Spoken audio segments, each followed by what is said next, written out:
자, 목요일은 한 주간의 정치 이슈 짚어보는 시간 마련돼 있습니다. 정치인사이드 이어갑니다. 오늘은 한국정치학회의사 조경근 교수 함께합니다. 교수님 안녕하세요. 네, 안녕하세요. 네.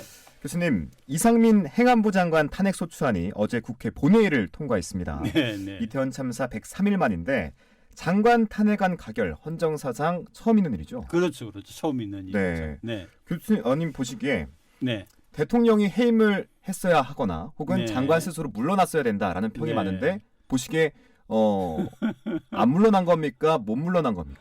못 물러났다고 보는 게 옳겠죠. 네. 왜 그러냐면은 현 정부가 지금 하고 있는 그런 그러니까 윤 정부가 하고 있는 걸 보면은 일단 질서를 좀 잡아야겠다. 뭔가 질서를 잡으려고 하다 보니까 이제 강경 노선으로 가는 거죠. 네. 근데 강경 노선으로 간다라고 하는 거는 밀리면 안 된다라고 하는 생각이 깔려 있는 거죠.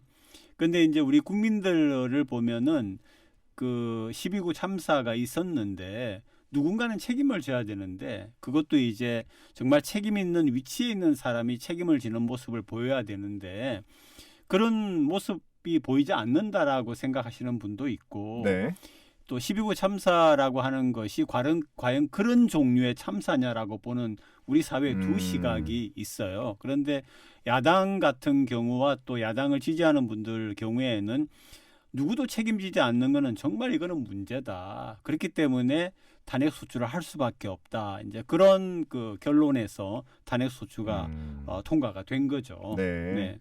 자, 헌법재판소 결정이 나올 때까지 이 장관의 직무는 정지가 되잖아요. 그렇죠. 180일 이내에 이제 판결이 나올 텐데 헌법재판소 판단에 따라 정치권 후폭풍도 만만치 않을 것 같아요. 그렇죠. 이제 보면은 결론적으로 말씀을 드리면은 헌법재판소라고 하는 거는 헌법이 가지고 있는 그 구절들을 가지고 거기에 이 장관이 잘못된 일을 했느냐를 보는 건데 지금 법률 전문가들의 상당수는 헌법이라고 하는 측면에서 이상민 장관의 잘잘못을 따질 때는 잘못이 있다라고 판단하기가 좀 어려울 수도 있다. 네. 근데 이제 그걸 알면서도 야당이 탄핵 소추를 했기 때문에 만약에 헌법재판소에서 이게 부결이 기각이 되어버리는 그런 일이 있게 되면은 야당으로서는 뭔가 좀 이상한 입장이 되기 때문에 이제 그래서 굉장히 어렵고요. 또 이게 좀 저거 한 게 현재 9명이 헌법재판소의 그 재판관의 정수인데 조만간 두 분이 임기가 끝나서 물러나게 됩니다. 그러고 나면 이제 두 분을 임명을 해야 되는데 알잖아요. 이제 현 정부가 임명을 하기 때문에 보수 쪽의 분을 임명하려고 하면은 결국 그렇게 되다 보면은 이 두 분의 임명이라고 하는 것도 굉장히 시간이 걸리게 되겠죠. 그러면 남아있는 7분 중에서 탄핵 소추가 통과되려고 하면은 6분이 찬성을 해야 됩니다.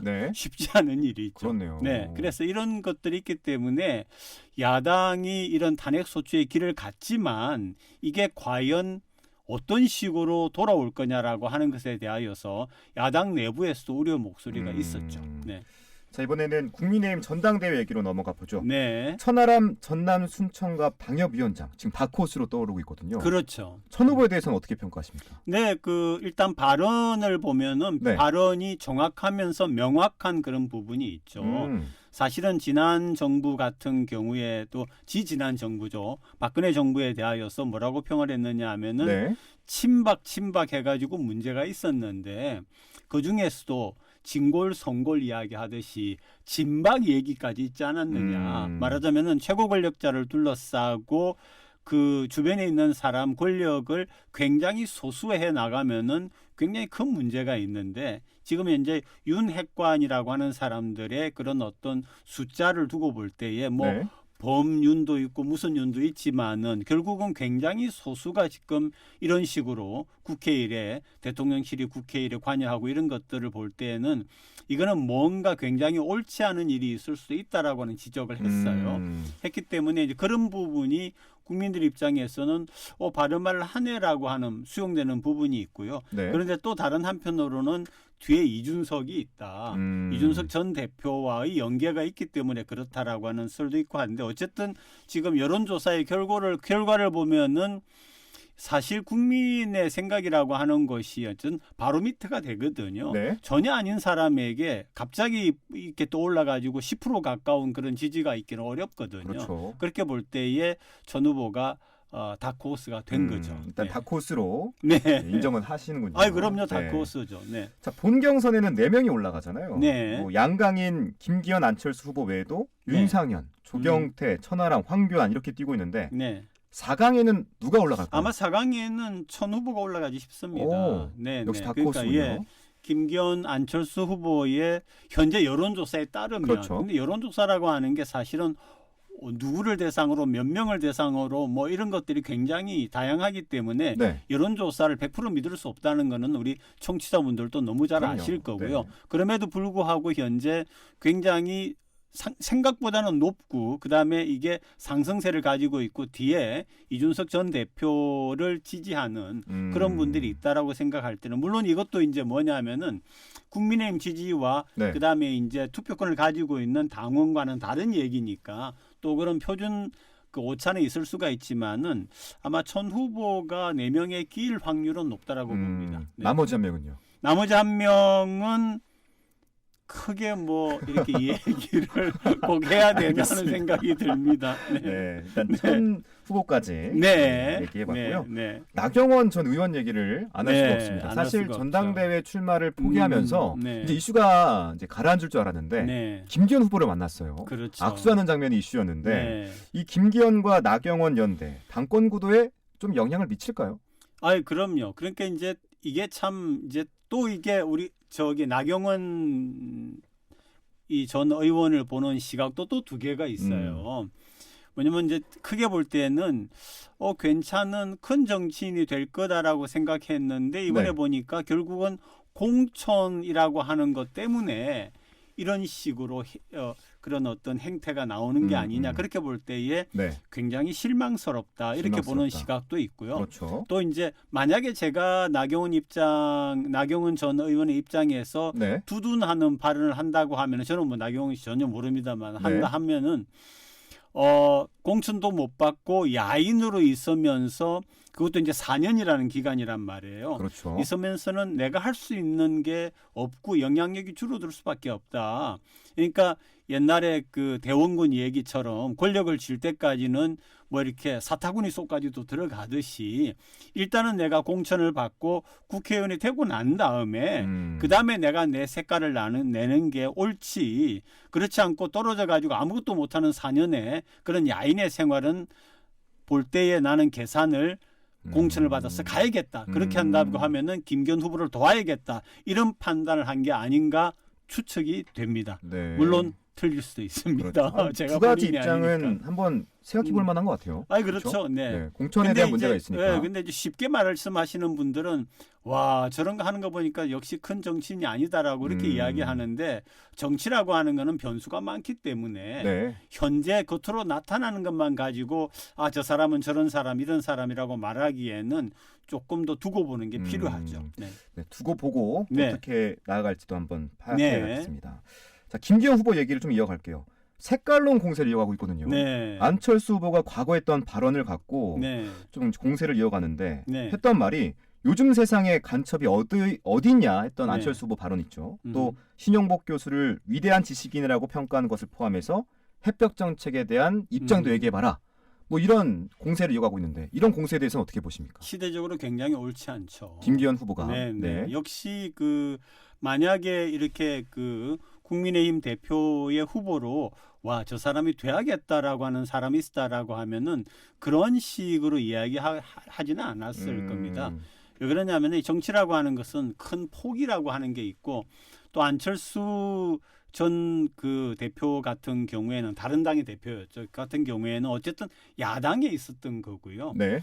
그리고 이제 처음에 시작할 적에는 굉장히 진보적인 색깔을 가지고 있던 사람인데 지금 그쪽에서 보수적으로 옮겨서 합리적 보수라고 본인이 이야기를 하고 있지 않습니까? 그런데 과거에 있었던 그런 어떤 정치적인 입장을 지금 소환을 해가지고 네. 비판을 한다라고 하는 거는 특히 색깔론으로 비판한다라고 하는 거는 조금 현재 시대에 맞지 않다.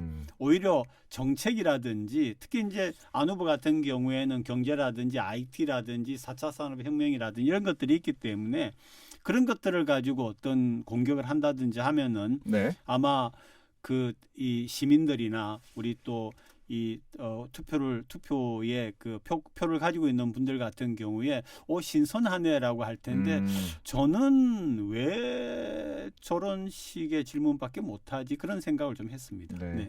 현대 시대와는 맞지 않는 전혀 맞지 공격이라고 않죠. 생각하면 될 것 같고요. 언제적 색깔론입니까? 그렇죠. 네. 안철수 후보 중도 네. 사퇴설에 대해서는 1위 후보가 사퇴하는 거 봤냐면서 일축했는데 끝까지 가겠죠?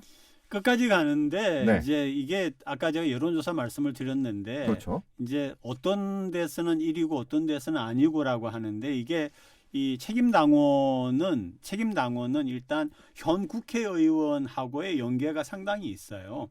그러니까 책임당원이라고 하는 건 예를 들면은 뭐 부산의 어떤 구 그러면은 거기에 국회의원이 있지 않습니까? 그렇죠. 그게 책임당원들은 그쪽에 국회의원하고의 관계가 있는 부분이 상당히 많거든요. 네. 그렇게 보면은 결국은 우리 지역에 내가 있는 지역의 국회의원이 어떤 식의 그 위치를 취하느냐에 따라서 따라갈 수가 그럴 확률이 굉장히 높습니다. 그렇게 네. 볼 때는 지금 전문가들의 입장이 안철수 후보가 어떤 경우에 1등을 한다고 해도 결국은 특별한 일이 있지 않는 한은 예를 들면 1, 2, 3, 4위 간에 이합 집산이 이루어진다든지 왜냐하면 결선 투표가 있기 때문에 그런 것들을 감안하면 함부로 이야기할 수가 없지만 그래도 지금 현재로서는 김 후보가 유리한 입장이다라고 보는 게 옳지 않느냐 이렇게 지금 평가들을 하고 있더라고요. 네. 네. 그래서 뭐 1위 후보가 사퇴한다라고 하는 거는 그냥 정치적인 수사죠. 네, 알겠습니다. 네. 자, 이번에는 야당으로 넘어갑니다. 네. 이재명 대표가 내일 검찰에 출석합니다. 네. 주말 평일 출석을 두고 이제 검찰과 줄다리긴 했는데 네. 이제는 출석 시간을 놓고 신경전을 벌이고 있거든요. 네. 양측의 신경전 어떻게 보십니까? 네, 왜냐하면 이제 이 물어볼 게 많으니까 네. 연장을 하자 이렇게 되는데 토요일 날 가게 되면 휴일은 연장을 할 수가 없습니다. 아예 안 됩니다. 네. 그러니까 예를 들면 수요일 날 왔다 그러면은 목요일까지 연장을 하자라고 하면은 그 가능성이 열려 있습니다. 근데 토요일 날 불러가지고 물어볼 게 더 있으니까 연장을 하자라고 했을 경우에는 일요일이기 때문에 그게 불가합니다. 그렇군요. 그래서 아마 지금까지 이재명 대표의 레토릭은 그거였죠. 나는 주중에는 일을 해야 된다. 주말을 이용해서 상대하니까. 가마라고 했는데 아마 그런 계산도 있지 않았느냐라고 하는 게 법조계 사람들의 얘기입니다.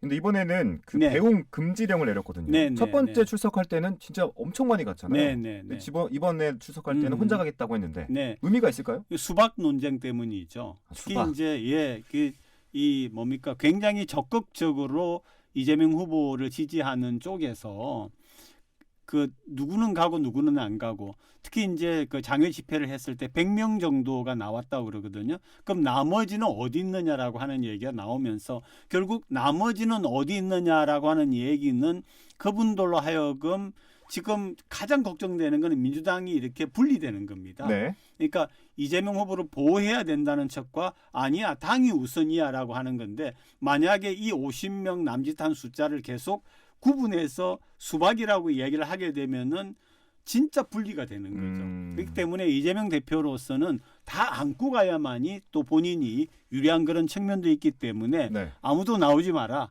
나오라 그러면은 누구는 나오고 누구는 안 그렇죠. 나오고 거기도 또 친박 이런 식이 돼. 그러니까 친이 그렇죠. 이런 식이 되기 때문에 네. 그런 거는 뭐 잘 판단을 했다라고 봅니다. 자, 이번에는 부산 정치권 얘기로 넘어가 보죠. 네. 내년 4월에 치러질 총선에서 선거구를 나누는 기준이 올해 1월 31일 주민등록 인구잖아요. 네네. 행안부에서 주민등록 통계를 발표했는데 네. 부산도 선거구 5곳의 조정이 필요한 것으로 나타났습니다. 그렇죠. 이게 지역 정치권의 최대 이슈가 아닐까 싶은데. 최대 이슈죠. 그중에 이제 제가 살고 있는 남구입니다. 네.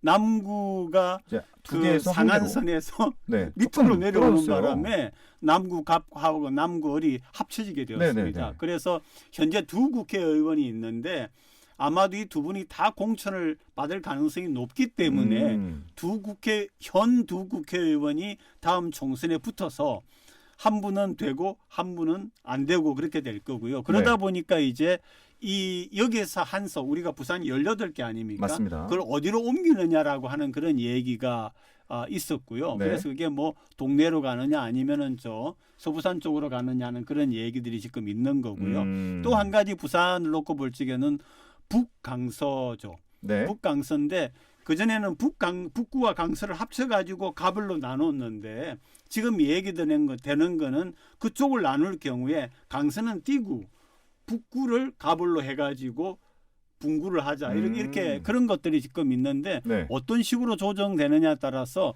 그동안 공을 들여왔던 사람들 같은 경우에는 이 공천의 운명이 달라지는 거죠. 네. 네. 오늘은 여기까지 듣도록 네네. 하겠습니다. 한국정치학회 이사 조경건 교수와 함께했습니다. 교수님 오늘 말씀 고맙습니다. 네, 고맙습니다.